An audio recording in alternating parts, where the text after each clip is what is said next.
I need to get this started first on my screen. Hello, everybody, and thanks for joining today. Thanks, Carsten, for the introduction. Without any further ado, I want to just go ahead and tell you all about ChemBioNavigator. So, a little bit of background about this software tool, ChemBioNavigator, short or abbreviated as CBN, was developed as part of a huge European Union funded project. It has its own webpage called www.openphacts.org, and it covered more than 28 European partners. Among them, big pharma companies, small research labs, research centers, SMEs, and so on and so forth. So a huge project, and we were a part of that. And to just give you an idea of the bigger picture that is shown here, this was originally a very busy slide. On purpose, I hid a bit of the information behind these transparent bars here, just to give you an impression. So the bigger picture of the OpenPHACTS project was to create, on the basis of the so-called semantic web technology, an integrated database. We call it the OpenPHACTS core platform that takes into account multiple data sources, has ways to harvest this data and import it and put it together and provide users and application developers a unique interface to all this data. Yeah.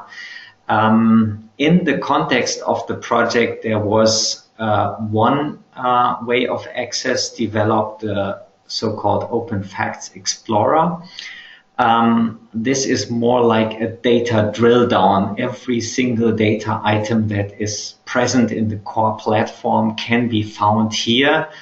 It's a bit of a debugging tool, but also a useful tool to work with this core platform.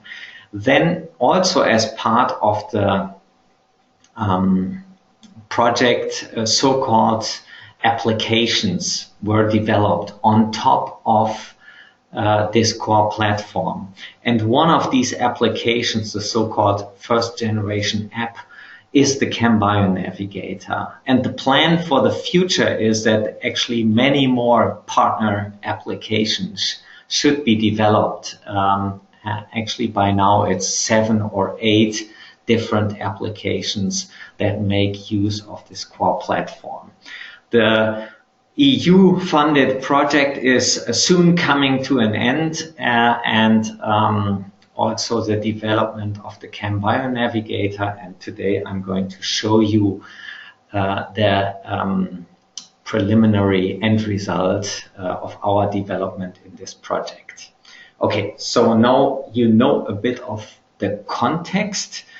Now I tell you what we had in mind when we started out developing an application that makes use of this publicly available data in the OpenPHACTS platform.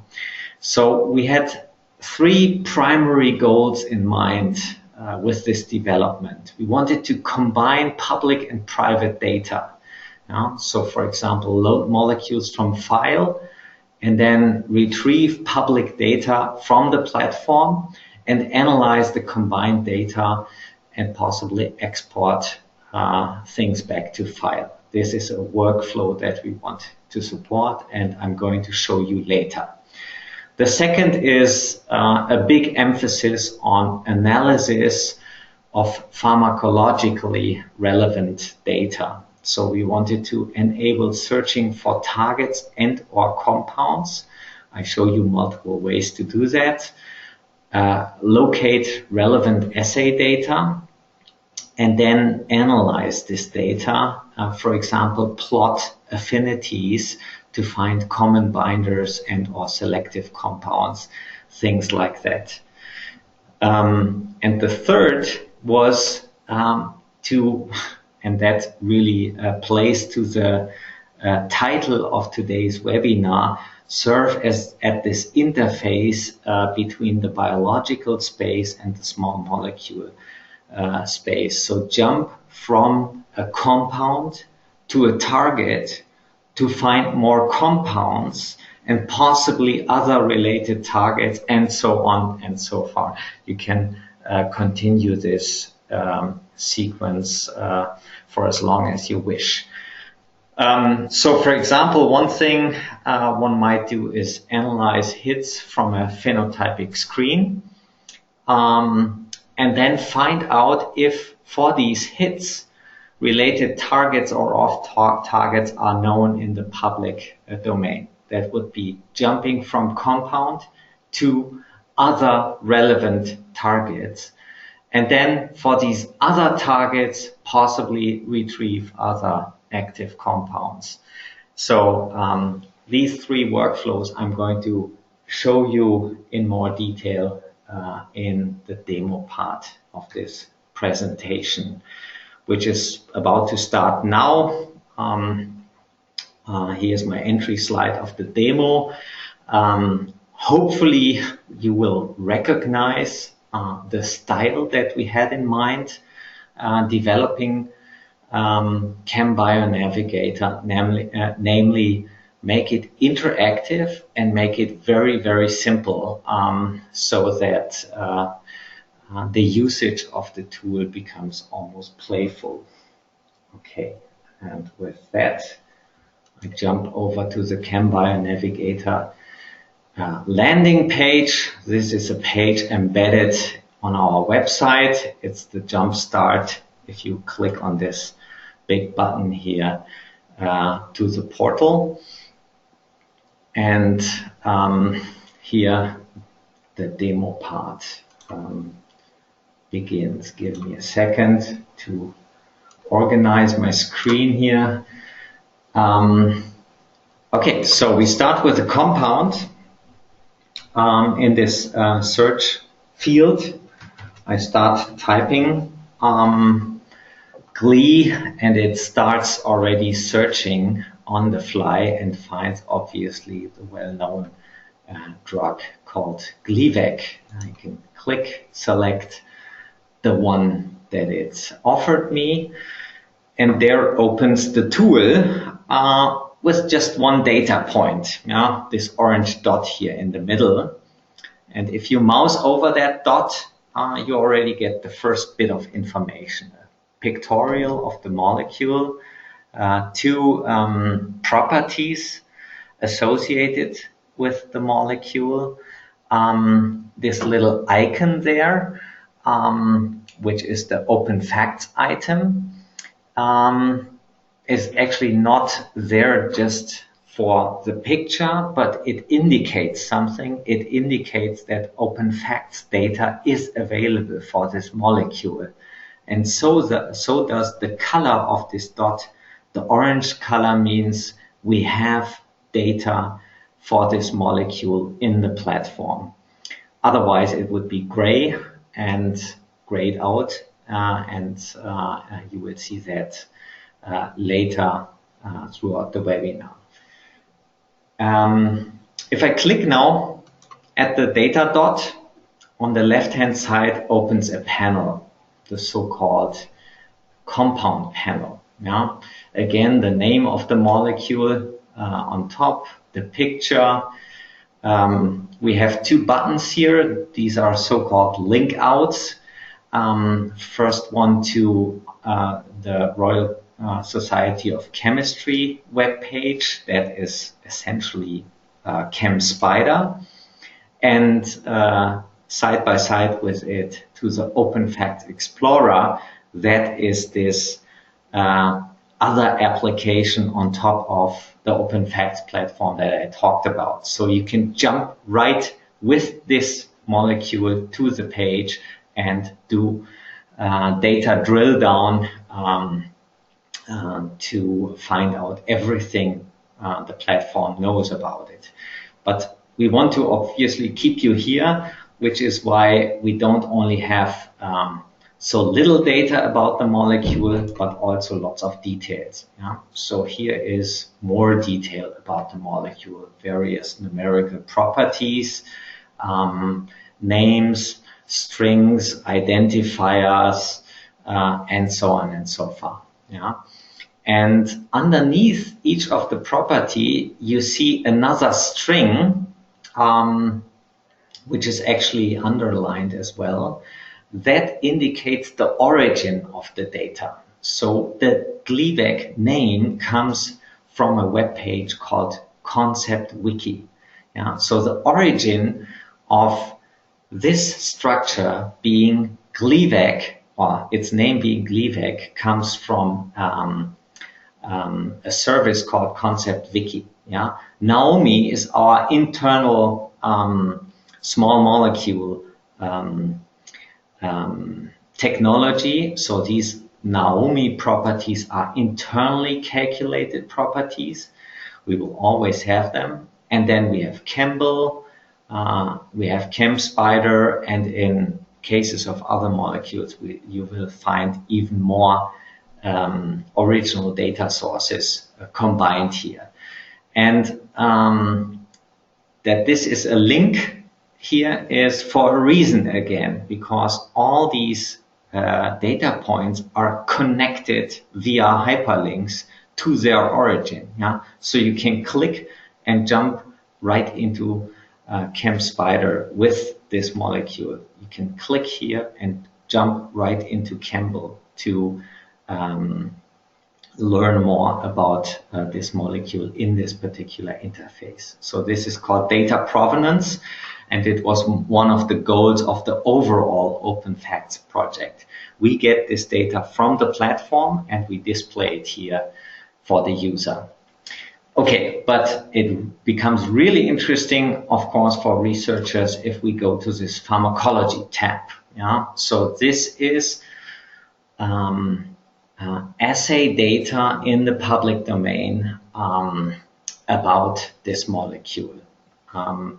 You see all these various targets, and you see on the side here a so-called p-Campbell value.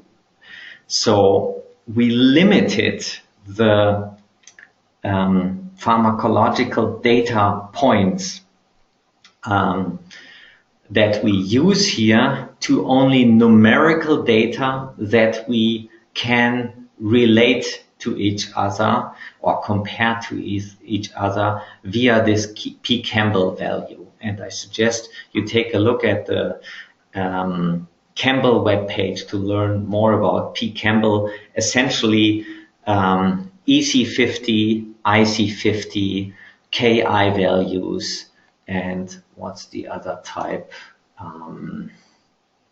KD values or something. So these numerical values that can be translated into each other are commonly denominated by a p-Campbell value.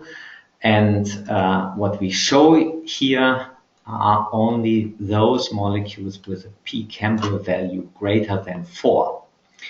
So that means we show only those targets where this compound is more or less deemed to be active. Yeah? And underneath, you see there are 320 more pharmacology data points available. You can get them all. Then you get also the lower affinity values. But for with this goal in mind to be speedy and interactive, we limited the list to only the active compounds unless the user demands it. As these lists can be lengthy, You can limit the list using these drop-down filters here. Yeah, it's more or less trivial. There's only one assay with an EC50 value associated, but these drop-downs here also with regard to the organism can be helpful to limit this list to find your target of interest. Okay. All right. I have to look to the side to see that I have all my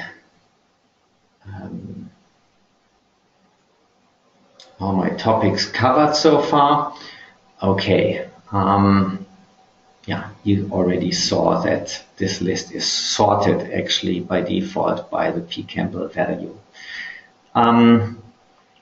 Let's take a look at one of these targets. If I click on the plus, not only opens this tab a bit further and I see the original data entry, not only the pCampbell value, but also you saw on the other hand side, on the right hand side, another panel to open. Yeah? So where this here on the left hand side is the compound panel, on the right hand side is the target panel. It has the same structure. It shows you an overview in the first tab, details and compounds, just as here, overview, details, pharmacology. So it's so to speak, mirror symmetrical, if you want, if you wish.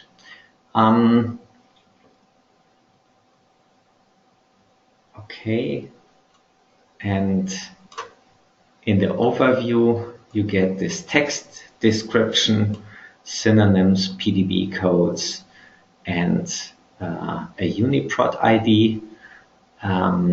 And in the details tab, as on the other side, more data. Again, nothing from us. All of it coming from different data sources. The provenance, the origin of the data, again underneath. And the third, I think, is the most interesting tab. It allows you to retrieve compounds.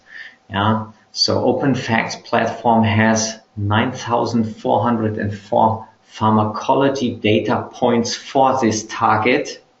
Yeah. That doesn't mean that there are 9,000 molecules. Sometimes molecules are measured multiple times. Not all pharmacology data points are numerical in nature, and so on and so forth. So the number of molecules is actually a lot smaller. Anyway, underneath is this button. It allows you to retrieve active compounds for this target. And again, our definition of affinity is like on this side, having a pCampbell value greater than 4. Okay, now you see this icon here bubbling a bit. So that means the query to the OpenPHACTS platform has been issued. And now you see that data points came back. That is always the first step. So far, these data points have no color. We just know that something is known about these molecules in the public domain. And then the next step is that the associated data to these molecules is retrieved from the platform as well. Okay, now you see these bubbles here, one after the other turning orange. Actually, the fact that this is taking a bit longer reminds me to tell you, so far the ChemBioNavigator runs on relatively sparse compute resources. we have like 100 participants today in the webinar. If all of you together after this webinar start doing these searches, then you may well expect some delays. So if it appears to be very slow, I suggest you simply pick another day or another time simply, because we are not really prepared for, let's say, peak requests, peak request rates. Okay, so for the majority of data points, we have the orange color, which means that's great. We have OpenPHACTS data loaded now. Upon mouse over, you see the molecules. That's a very nice way to quickly take a look at what you've got here on the plotting canvas. And this should now lead me to the next part of the presentation, which is showing you what you can do in the tool actually with the data you've loaded. I closed the tabs to the side. You can imagine that just clicking on these buttons here will open the tabs again. But for now, I just want to work with the canvas here and show you a little bit about that. By default, molecular weight and van der Waals volume are chosen as properties on these axes.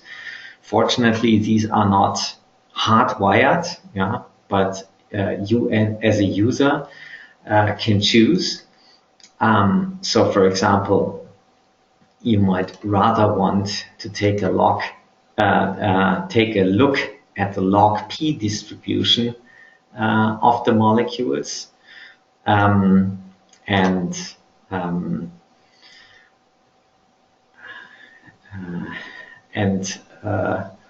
You can play with these properties, rotatable bonds, and reorganize and change the data display just as you wish. Let me go back to the molecular weight and show you what you can do now. Well, if you just zoom out or in, you can take a closer look at a special section of the page. You can also click and drag the data points over to the location of interest. Now, what you can do now is effectively filtering based on one or two properties. For example, if we say that, wait a second, wrong direction, that anything with a log P lower than whatever 3 or so, oops, anything with a log P lower than 3, and this keeps disappearing, keeps appearing here. And also a molecular weight lower than 450. What I did now is shift, click, and drag a rectangle. So that is effectively filtering everything between molecular weight between 300 and 450, and anything with a log P below 3 is selected. You see these little black dots appear. Wait a second, I have to redo the selection. The little black dots appear, and now you can put those molecules into a new bucket. You haven't seen these buckets before, but now is the time to introduce them. Let me first add this here, and actually do one little trick to get rid of this 2D picture.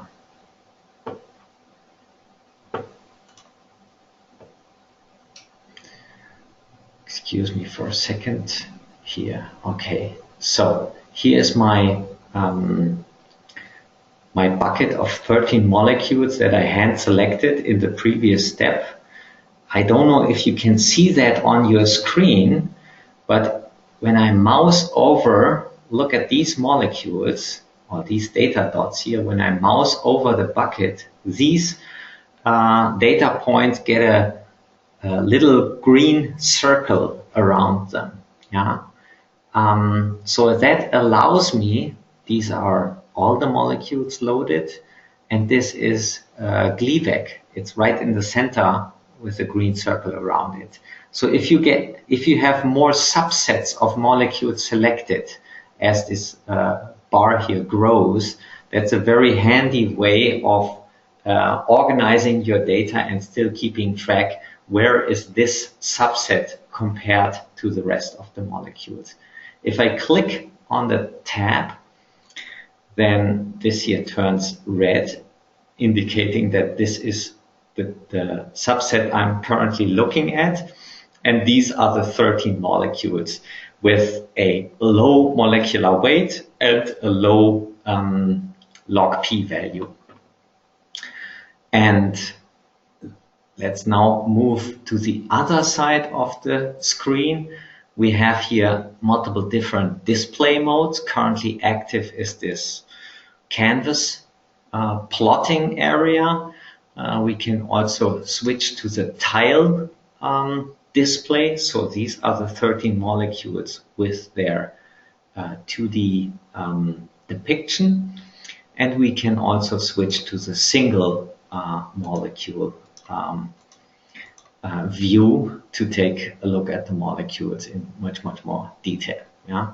So this is your data plotting area. You can change the properties for sorting on 2 axes.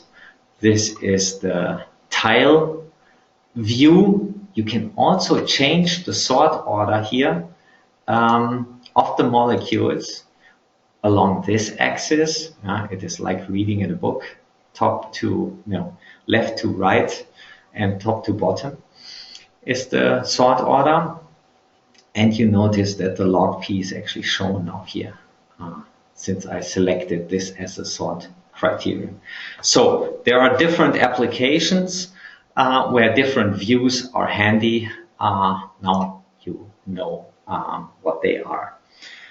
Okay, let me go through my list again.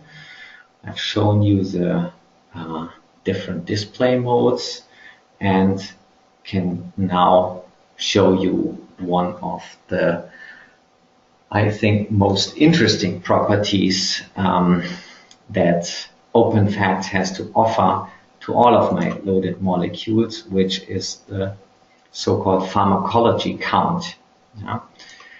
So if I switch that on as the sort order criterion for the y-axis, then I have molecules with high pharmacology data count being on top, and those with few pharmacology data points available here at the bottom. And you will well recognize that molecules that have been measured in many assays, many different on many different targets and so on, are the marketed drugs. And of course, you can play that game again of shift selecting molecules that appear to be of interest and putting them in a separate bucket. So these are my 4 molecules from this set with the highest pharmacology data point. Yeah? Whenever your data drill down gave you interesting results and you want to make a stop here, of course not everything is lost and not everything has to be written down to paper. You can simply click on this arrow button here to get the options to either get rid of that data bucket or download them, these molecules, in 3 different formats, either as SD file or as Smiles file or as an Excel file. Yeah. And in order to keep my bar here on the top tidy, I can just get rid of these 2 data pockets. No worries, my molecules are not lost. The database underneath only discards the molecule if it is not available in at least one of the remaining buckets. Yeah. Okay.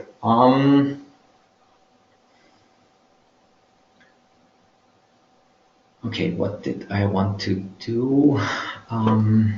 Go to the canvas area again, and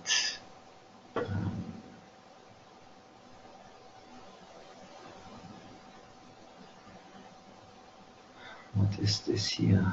That's the pharmacology count.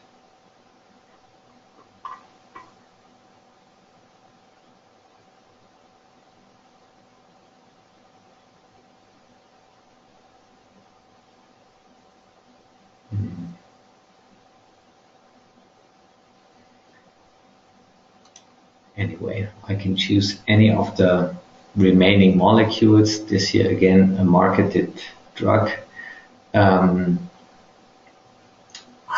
the name axitinib.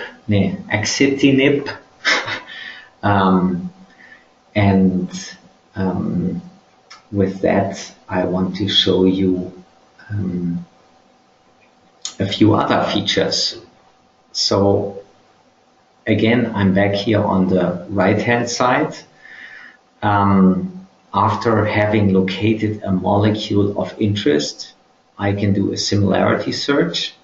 Once I initiate that, it is again triggered as a search on the OpenPHACTS platform.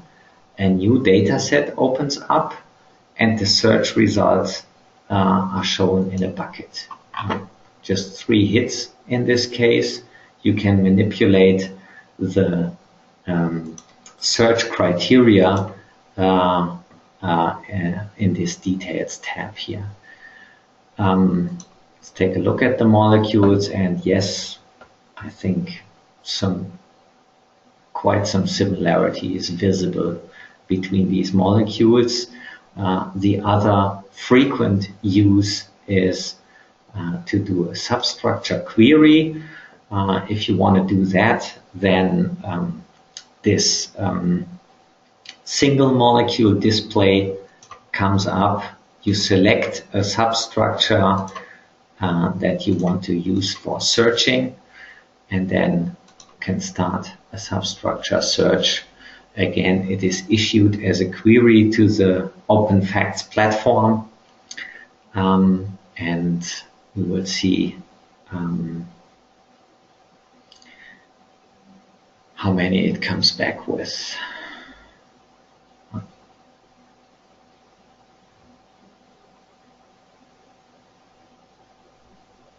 Okay, search results are here. It's the same results as before. So the similarity in the substructure search, funnily, in this case, gave us the same results. I guess I should do the substructure search again, just to show you that the last result was just an artifact.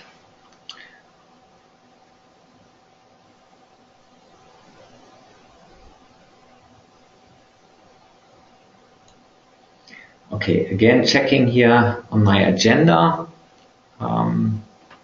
while this is searching.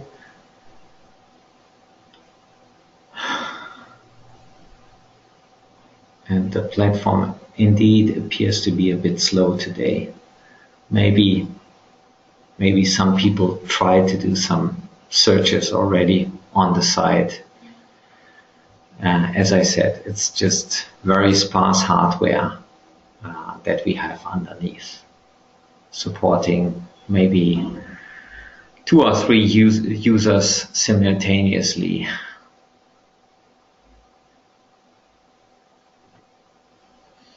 Okay, I can just let that run for a few more seconds. Switch back to the data view.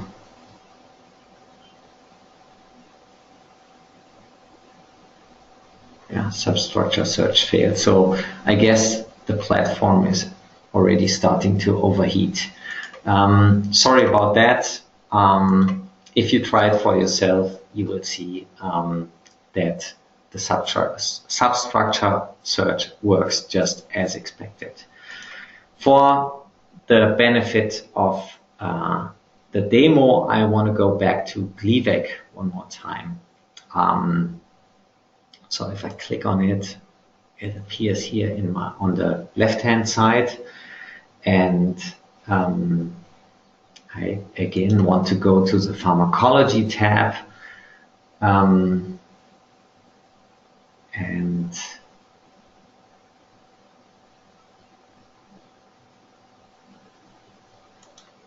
again go to the target tyrosine protein kinase ABL. Previously I've loaded these 100 compounds from this target. Now what I'm going to do is load also the affinity data stored in the platform about these molecules. So I load them. Since I did that search previously, a nice benefit is that it is still stored in the database, so that was very quick. It sometimes takes longer to retrieve all the data, all the pharmacology data points. Okay, I switch back here to the big data set. Oops. Something is wrong here. I have to do my little trick again. Exit, re-enter.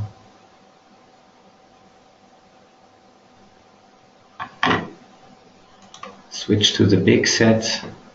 And now you may not have noticed, but aside of the properties that I had before, namely the ones that are internally calculated, plus the one from the OPS platform that are there by default, another property appears on my axis label, and that's the tyrosine protein kinase affinity. So I can use that as a property now as well. In a second, I need to locate Gleevec in order to search now for the benefit of the demo for a second protein, that's BCR-able fusion protein. Load the pharmacology data points for that as well. I can now put those new affinity values also on the plotting area on the x-axis here. And now I have my 100 data points shown on the canvas. Most of them have on the x-axis a -1, meaning it's undefined, so we don't know the affinity of these molecules with regards to the BCR-able protein. But some of them do have an affinity, and almost all of the molecules have a value on the y-axis greater than 0. So those were the originally retrieved ones active against tyrosine protein kinase. And again, you can play that filter game, shift select to define your subset. Now here you have molecules that have a high P. Campbell value for both proteins. Those are the molecules. This is how they look like. And if I switch back to the whole canvas, you can obviously imagine that on this XY plot with high affinity values to the right and to the top, not only the top right quadrant, meaning high affinity against both proteins, isn't necessarily of interest, but it may very well be that low affinity values for one protein, but high affinity values for the other, and vice versa, might be of interest, i.e. if you're interested in selectivity studies.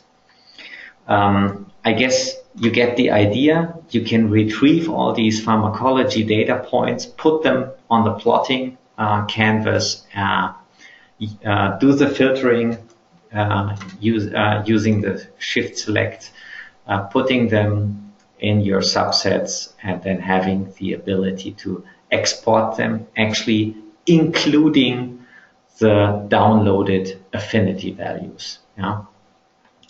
Okay, so I think I'm through with that part of the demo. And this kind of completes my first tour through the tool. I want to just recapitulate very, very briefly. We started here on the right-hand side, the compounds panel, then moved over to the left-hand side to the target panel. I showed you how to retrieve molecules various ways. I showed you how to organize your molecules in these sets. And I showed you these different display styles. And that almost completes the first full tour through the tool. The only other buttons are here on top. Most of them are self-explanatory, help and about. It's just a little FAQ list.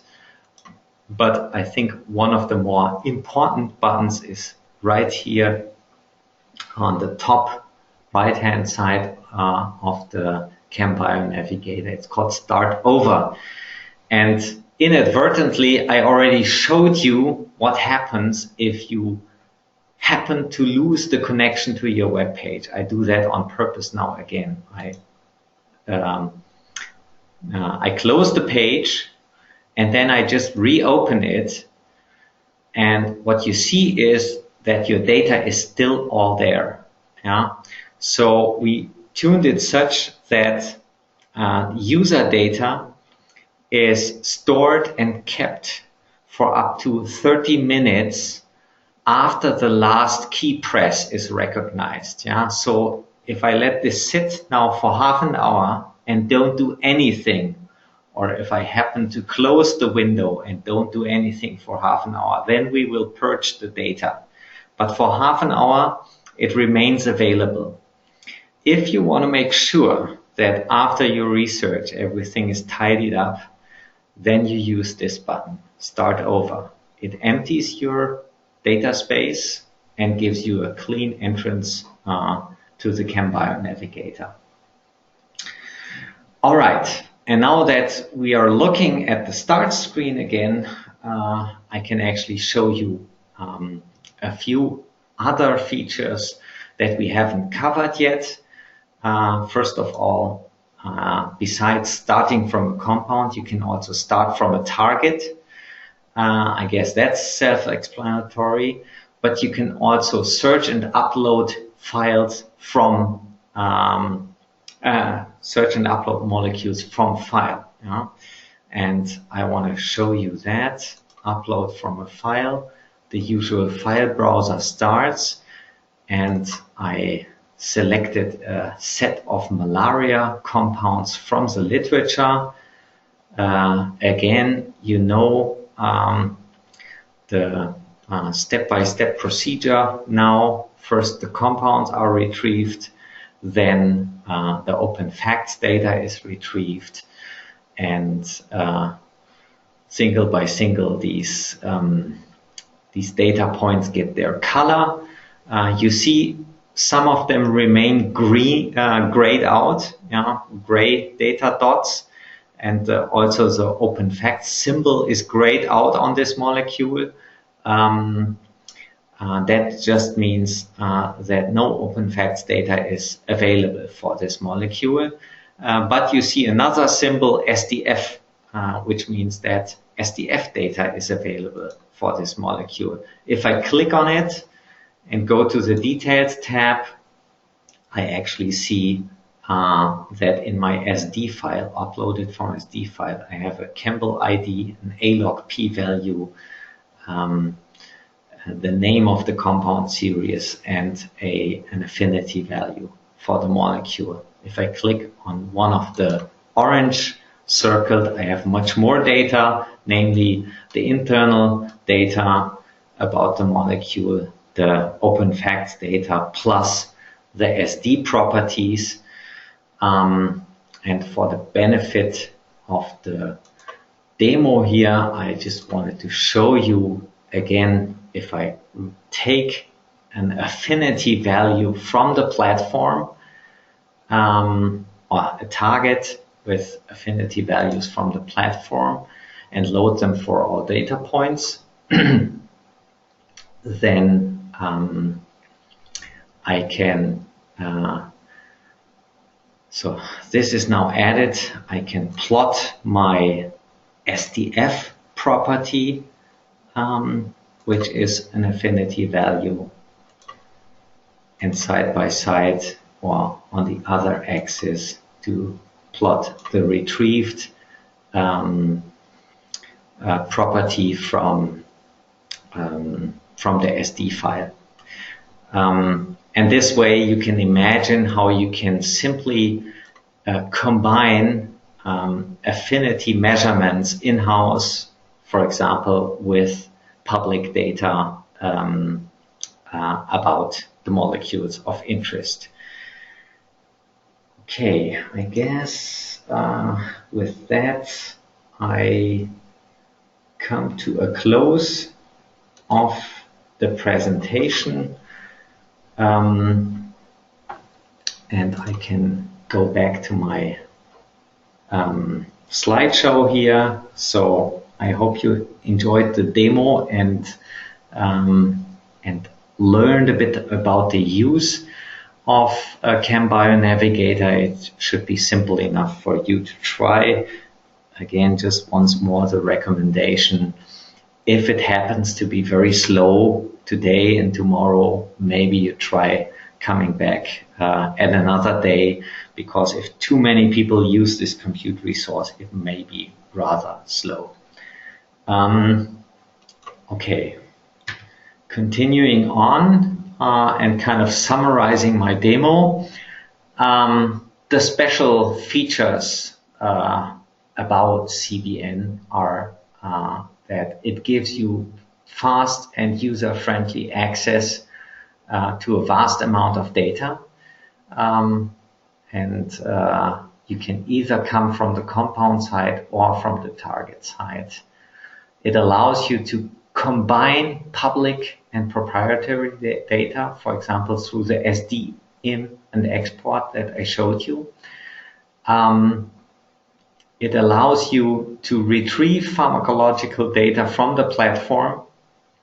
You can use that for comparison, for example, selectivity analysis, but also for things like assay deconvolution. If, for example, your primary screen has been a phenotypic screen, and now you want to find out which targets have been tested against these compounds of interest.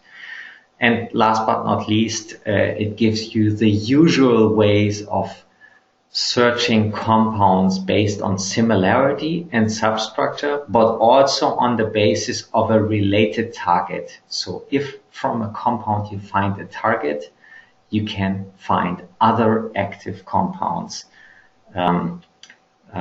stored in the database for the target. So that's the summary.